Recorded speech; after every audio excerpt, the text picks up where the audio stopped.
আসসালামু আলাইকুম ওয়া রাহমাতুল্লাহি ওয়া বারাকাতু। আশা করি সবাই ভালো আছেন। আমি হাফেজ কারি নুরুল ইসলাম বিক্রমপুরী বলছি, ঢাকা থেকে। আগামী 12ই জানুয়ারি রবিবার আমি আসছি নওগাঁ জেলা সদর থানা না, সদর থানা কি বলছেন গ্রামের নামটা? তিলকপুর ইউনিয়ন নগর কুসুম্বি দক্ষিণ পাড়া জামে মসজিদের উদ্যোগে যে ওয়াজ মাহফিলটি অনুষ্ঠিত হবে সেখানে আমি আসছি ইনশাআল্লাহ।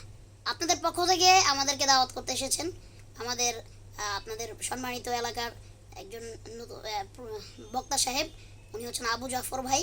তারপরে সাথে আছেন মসজিদের সভাপতি সাহেব আছেন, আরও একজন ভাই আছেন, ওনারা দাওয়াত দিতে এসেছেন আপনাদের পক্ষ থেকে। আমি আপনাদের দাওয়াতটি গ্রহণ করেছি, কবুল করেছি। আল্লাহ তাআলা যদি আমাকে হায়াতে বাঁচায় রাখেন, আমি অবশ্যই ঠিক সময় মতো অ্যাটেন্ড করার চেষ্টা করব।